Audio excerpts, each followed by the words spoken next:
chained to a drowning house. With flood, waters rising fast, everyone thought this German shepherd had no chance to survive. But then a stranger appeared. What she did next will restore your faith in humanity.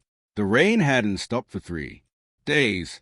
In the small town of Belchas, Louisiana, the Mississippi River overflowed its banks, swallowing homes, roads, and everything in its path.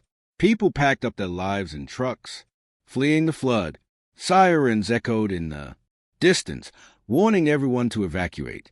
But not everyone made it out in time. At the edge of a sinking neighborhood, a German shepherd named Max was chained to the porch of an abandoned house. His fur was soaked, his body trembling with exhaustion and fear. The water lapped at his paws, inching high with every hour. His brown eyes scanned the empty street, but no one came. His owner had left him behind. Max backed, his voice raw and desperate, but only the rushing floodwaters answered. His chain was short, giving him just enough room to stand on the porch. There was no food, no shelter, only fear and the endless sound of rain. Across town, Emma Carver, a 35-year-old nurse, was helping evacuate elderly residents from a nursing home. She moved quickly, heart pounding not just from adrenaline, but from the memories clawing at her mind. Years ago, during Hurricane Isaac, she had lost her own German shepherd, a beautiful dog named Riley, swept away in a flood before help could arrive. She had promised herself she would never let that happen to another dog if she could help it.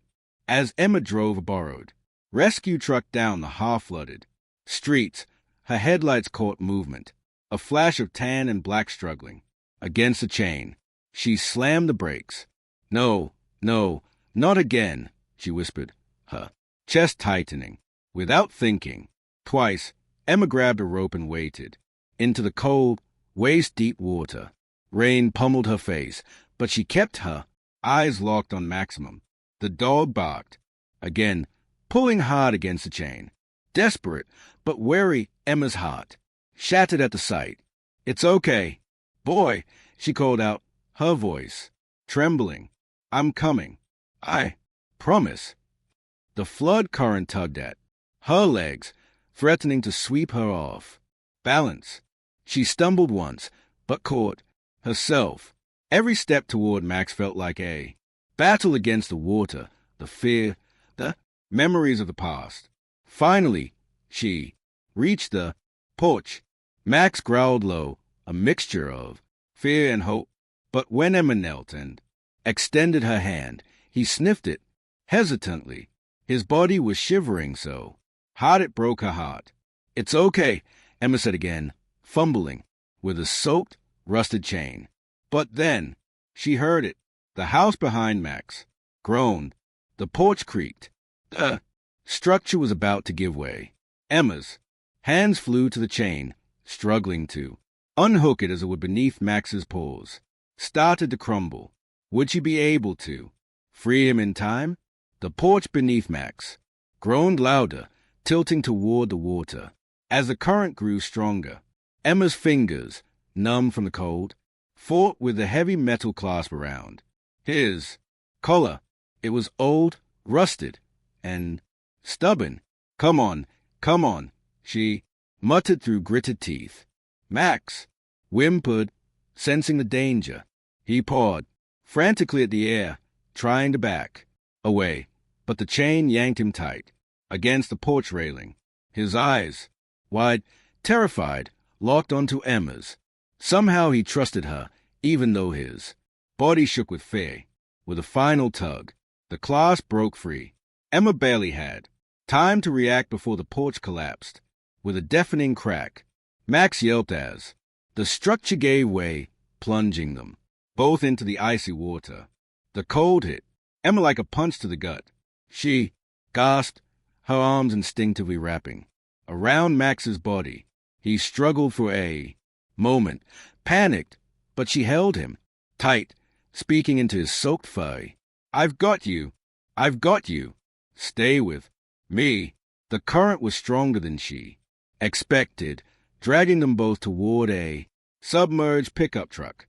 Emma kicked furiously, fighting to keep both their heads above water. Max, sensing her determination, stopped, struggling, and tried to paddle with her. But the rescue truck was several blocks away, and the water was rising fast. Emma spotted a mailbox sticking out above the flood and swam toward it, using it as a temporary anchor. She wrapped one arm around it and clung to Max with the other. Her lungs burned. Her muscles screamed, but she refused to let go. Above them, the rain blurred the sky into a sheet of gray. Around them, the world seemed silent except for the roar of the water. Emma pressed her forehead against Max's soaked fur, feeling his chest rise and fall against her. He was alive, terrified, exhausted, but alive. "I'm not losing you," she whispered fiercely. "Not this time." Somewhere in the distance, a boat's engine sputtered to life. Emma's heart leapt. She waved one arm frantically, screaming for help. Max barked horrorously beside her, as if joining in. The small rescue boat driven by two volunteer firefighters turned toward the sound. When they saw Emma and Max clinging desperately to the mailbox, they pushed to the engine to full throttle. "Hold on," one of them shouted. Over the noise, the boat skidded through the water, pulling up alongside them. Strong hands reached down, grabbing Max first and hauling him into the boat. Emma followed, collapsing in a soaked heap on the floor. For a long moment, she just lay there, panting, unable to believe they had made it. Max crawled over, resting his heavy head in her lap. Emma looked down at him, this abandoned, betrayed creature, and felt her chest tighten with overwhelming emotion. "You're safe now," she whispered, running her trembling fingers through his wet fur. But deep down, Emma knew their journey had just begun, because saving Max from the flood was only the beginning. Healing his broken spirit would be a battle all its own. The rescue boat sped through the flooded streets, weaving between submerged cars and toppled trees. Emma sat hunched on the floor, her arms wrapped protectively around Maximum. His body was stiff, trembling uncontrollably despite being out of the freezing water. Every bump the boat hit made Max flinch. Every sudden sound made him shrink against. It broke Emma's heart to see him like that, so raw, so broken. As they pulled up to the emergency shelter set up in a dry part of town, Emma realized she couldn't just leave Max there like a piece of lost property.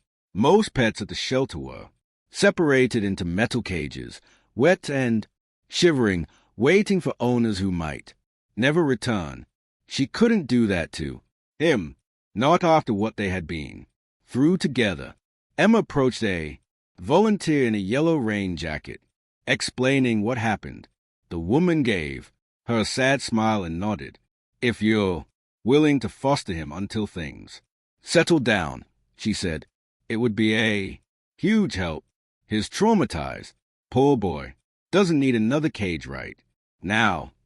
Without hesitation, Emma signed the papers. Max was officially under her care, at least for now. They made their way to Emma's battered old truck. Max tried to jump into the back seat, but hesitated. Halfway, looking back at her with wide, uncertain eyes, Emma gently lifted him. The rest of the way, her muscles straining under his weight. "Easy, buddy. I've got you." During the drive home, Max stayed, curled into a tight ball on the seat, his eyes darting nervously at every passing light and noise. Emma kept glancing over, feeling the weight of responsibility settle heavy on her chest. She lived alone in a small cottage at the edge of town, a simple place with a wide backyard, and thankfully no flood damage. It wasn't fancy, but it was warm, dry, and safe.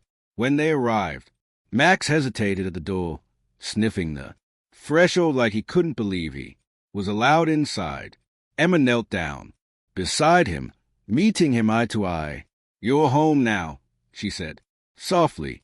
At first, Max paced the house, restlessly, his nails clicking against the wooden floor.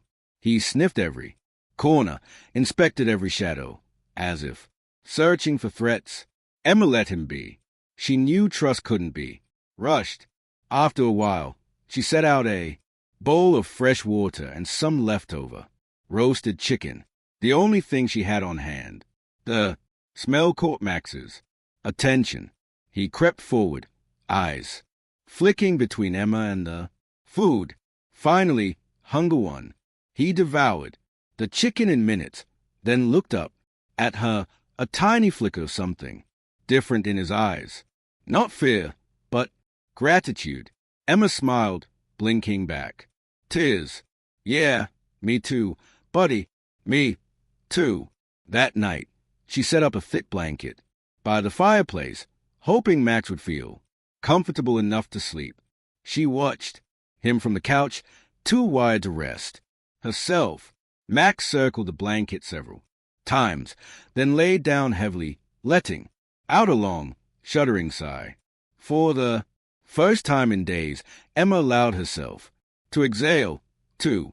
They had both survived, but survival was only the beginning. Emma knew from experience that trauma left deep scars, scars that didn't heal overnight. Max would need time, patience, and something he may not even realize he deserved yet: unconditional love. Outside, the rain finally slowed to a soft drizzle. Inside, the room was filled with the warm crackle of the fire and the slow, steady breathing of a dog who had been given a second chance. But just as Emma closed her eyes, a loud knock rattled the door. Max bolted upright, his body tense and ready. Emma's heart pounded. Who would come here in the middle of the night during a flood? And what did they want? The knock came again, harder this time, echoing through the little house like a gunshot. Max stood rigid, a low, guttural growl rumbling from deep in his chest. His ears were pinned back, his body tense. Emma rose slowly from the couch, heart hammering against her ribs. "Easy, boy," she whispered, though her own voice trembled. She crept to the window and peeled back the curtain just enough to see outside. A figure stood on the porch, a man soaked from head to toe, a battered baseball cap pulled low over his face, and then Emma's stomach twisted into knots. She recognized him. It was Roy Henley, Max's original owner, the same man who had left him chained and helpless during the flood. Emma's fists clenched. She had heard rumors about Roy, that he ran a backyard breeding operation, that he treated his dogs like disposable property. Seeing him now standing on her porch like he had a right to be there filled her with cold fury. Max barked sharply, his body lunging forward. Emma grabbed his collar gently, trying to soothe him, though every fiber of her being was screaming too. The man pounded again. "Hey!" Roy shouted through the door. "That's my dog. You got no right to keep him." Emma's mind raced. Legally, Max was still registered under Roy's name. The paperwork at the shelter was only temporary foster documents. If Roy demanded him back, there was a chance the law would be on his side. The thought made Emma sick. She opened the door just a crack, keeping her body firmly between Max and the man. "You abandoned him," she said coldly. "You chained him to drown." Roy scoffed, wiping rainwater from his face. "It was a mistake. Things got crazy with the flood. I didn't mean to leave him." Emma stared at him, searching for any sign of sincerity. She found none. "You don't deserve him," she said quietly, her voice shaking with restrained anger. Roy stepped closer, you don't get to decide that lady, his, mine. Behind her, Max read, softly, a heartbreaking sound full of confusion and fear. Emma looked back at him, seeing the way his body pressed against the door frame, torn between fight and flight. This wasn't just about legal ownership. This was about what was right. Drawing a deep breath, Emma squared her shoulders. Leave, she said firmly. If you care about him at all, let him stay. Where his safe. Roy's eyes narrowed. For a moment, Emma thought he might push his way in. Her muscles tensed, ready to fight if she had to. But then with a sneer, Roy spat on the porch and turned away. You'll be hearing from me. He growled over his shoulder before disappearing into the night. Emma slammed the door and locked it, her whole body trembling. She sank to the floor, feeling the adrenaline drain out of her like a flood. Max crept over his body low, his eyes wide with uncertainty. He nudged her arm with his wet nose, seeking reassurance. Emma hugged him tightly. It's okay, boy. I'm not letting him take you, she whispered fiercely. I promise. Max whimpered softly, then for the first time licked her cheek. It wasn't much, but it was enough to know he understood. They were in this fight together now, and Emma swore, no matter what it took, she would protect him with everything she had. But deep down, she knew Roy wasn't going to give up so easily. The next morning, the rain had finally stopped. The town of Belfast looked like a ghost town, mud-covered, cars abandoned in the streets, houses half swallowed by water, debris scattered everywhere. But Emma barely noticed any it. Her mind was consumed by one thought: Roy would be back. She sipped coffee at the kitchen table, her hands trembling slightly. Max sat by her feet, his head resting on her knee. His touch was grounding, reminding her why she couldn't back down. Emma knew she needed help fast. After a quick search on her old laptop, she found a local animal rights lawyer offering free consultations for flood victims. Within an hour, she was sitting across from Maya Jennings, a sharp-eyed woman with a calm, fierce energy. You've got a strong case, Maya said after hearing Emma's story. If you can prove neglect or abandonment, you can petition for full custody. Emma's heart lifted. There was hope, but Maya added, leaning forward, if Roy files a formal claim, before you do, the law might side with him by default. He technically still owns Max on paper. Emma's stomach dropped. You need evidence, Maya said. Pictures, witnesses, anything that shows he left that dog to die. Emma thought hard. There had been others in the neighborhood, people evacuating, volunteers. Someone must have seen Max chained up during the flood. Before she left, Maya handed her a folder. Inside was the paperwork needed to file an emergency petition. You don't have much time, she warned. Emma spent the afternoon driving through the muddy streets, knocking on doors, asking questions. Most homes were abandoned, but at a corner house, an older woman named Mrs. Green answered.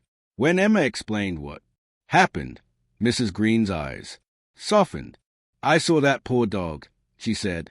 I saw him chained up while the waters were rising. I told that man, your Roy, Tata, to take the dog with him. He just shrugged and drove off.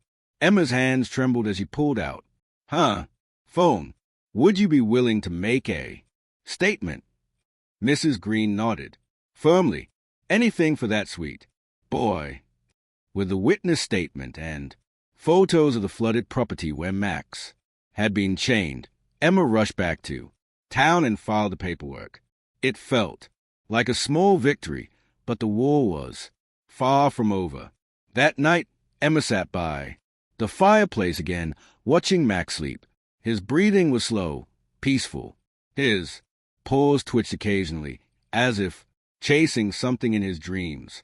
A soft knock startled her out of her thoughts. Not on the door, on the window. Emma froze.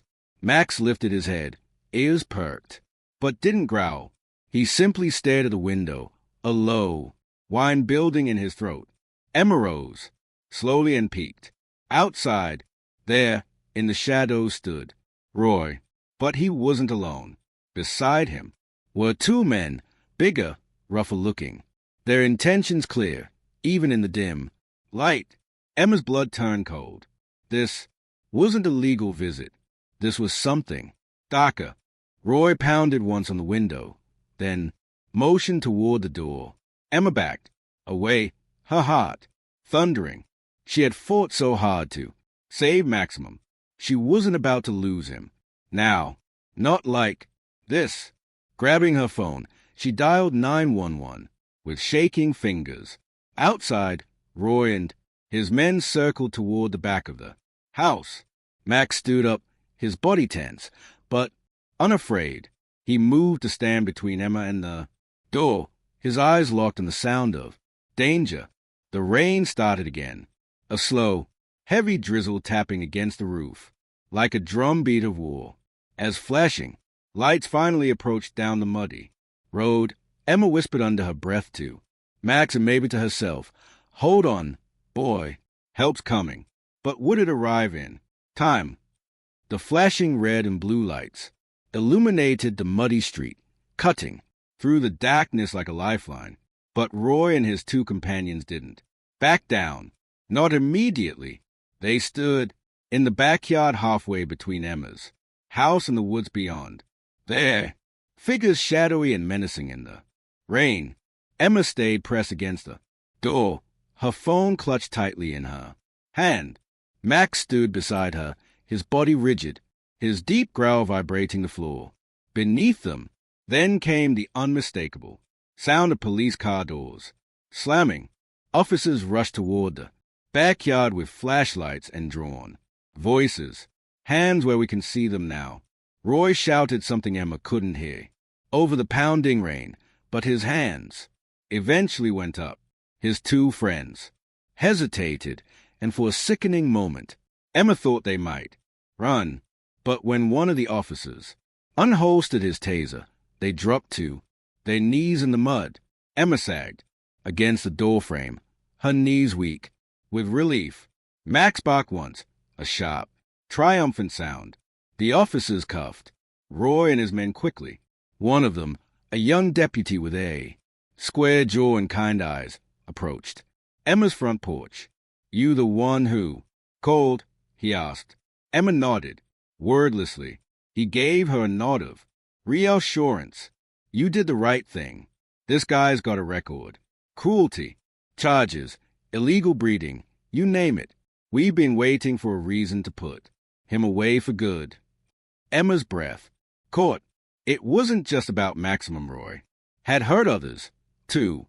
The deputy knelt down, extending a hand toward Max, who sniffed it cautiously before allowing a brief pat on the head.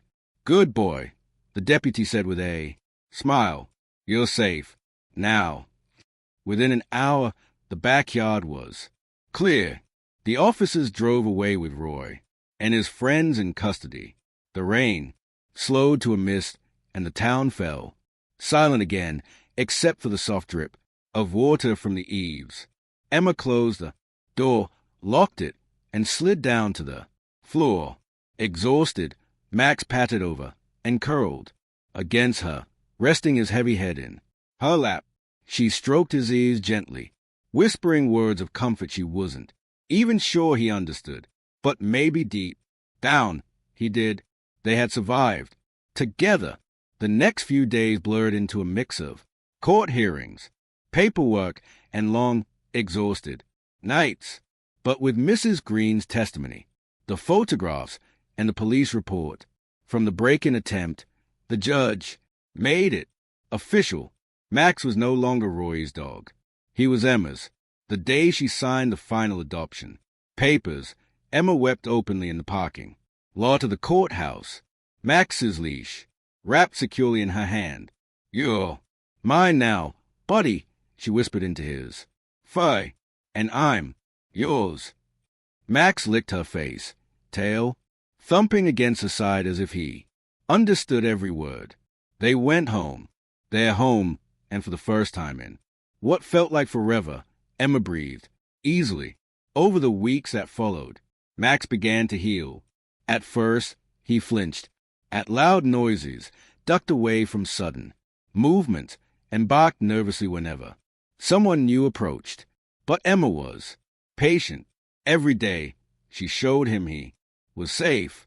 She filled his world with gentle hands, warm beds, soft words, and endless love. Little by little, Max changed. He stopped pacing the house at night. He started greeting visitors with cautious curiosity instead of fear. And one sunny afternoon, he chased a ball across the backyard with such pure, unrestrained joy that Emma dropped into a lawn chair and cried, tears of happiness this time, watching him race through the grass, ears flopping, tongue ling. She realized something powerful. Max hadn't just needed saving. He had saved her, too. Before Max, Emma's life had been stuck in quiet grief, mourning her old dog, Riley, mourning the helplessness she had felt back then. But saving Max had reopened her heart in ways she hadn't even realized was still closed. They had both found their second chance. One night, months later, Emma sat by the fireplace again, a steaming cup of tea in her hands. Max lay stretched out in front of the fire, snoring softly, his paws twitching in a dream. The house felt warmer somehow, fuller, alive. Emma smiled, reaching down to run her fingers through Max's fur. "We found each other, didn't we, boy?" she whispered. Max's eyes blinked open, and he thumped his tail once against the floor. Outside, the world could flood and rage all it wanted. Inside this little house, there were a family, and no storm could ever take that away. Spring came early to Belfast. That year, the floodwaters had long receded, leaving behind green fields and a town stitched back together by resilience. Neighbors helped rebuild homes. Children played in the streets again, and gardens bloomed where the muddy wreckage had once been. At the center of it all, in a small, white cottage on the edge of town, lived a woman and her dog, a living testament to survival, loyalty, and second chances. Emma sipped her morning coffee on the porch, watching Max chase butterflies in the backyard. His coat gleamed in the sunlight, strong and healthy now, a far cry from the half-drowned, trembling dog she had found months ago. Sometimes she still caught her breath when she looked at him, not because of how broken he had been, but because of how beautifully he had healed. Max trotted over, dropping a slobbery tennis ball at her feet with a proud bark. Emma laughed, wiping her hands on her jeans. "You never get tired of this game, do you?" Max wagged his tail furiously, tongue lolling out the side of his mouth. Emma picked up the ball and threw it across the yard. Max bounded after it with the joy of a creature who finally knew he was safe, loved, and home. After their game, they set out for town. The farmer's market was bustling, a lively, colorful patchwork of people and stalls. Max walked proudly at Emma's side, wearing a bright blue bandana around his neck that read, "Rescued, loved, and home." Everywhere they went, people stopped to greet him. "That's a dog from the flood, isn't it?" a woman asked, reaching down to scratch behind Max's ears. "He's famous around here." Emma smiled warmly. "Yeah," she said, "that's him." Max accepted the attention graciously, his tail wagging. He was still cautious around some strangers. especially loud or sudden movements, scars of his past. But with Emma by his side, he faced the world bravely. At a stand selling handmade collars, an older man leaned down and whispered to Max, "You're one lucky dog. You know that." Emma's throat tightened. Lucky? No, they were both lucky. As the sun dipped low and golden, light bathed the town, Emma and Max made their way back home. The road was quiet, lined with oak trees dripping with moss. A light breeze stirred the air carrying the scent of blooming jasmine. At home, Emma lit a small fire in the hearth and curled up on the couch with a book. Max hopped up beside her, a new habit he had picked up, claiming half the couch with quiet authority. Emma didn't mind. She reached over, resting her hand on his back, feeling the steady rhythm of his breathing there in the quiet of their little house, with the warmth of the fire crackling and the weight of Max against her side. Emma understood something deeper than words. Some rescues go both ways. She had saved Max from drowning, but Max had saved her from a life without hope. And together they had built something no flood, no cruelty, no storm could ever wash away. Family, not the kind you were born into, the kind you fight for. As she turned off the lamp and the house slipped into darkness, Emma whispered into the stillness, "Good night, Maximum. Thank you for finding me." Max's tail thumped once in reply, and the two of them drifted into a peace they had both fought so hard to earn. If this story touched your heart, don't forget to subscribe to the channel, leave a like, and share it with someone who believes in second chances. Together, let's keep spreading messages of courage, compassion, and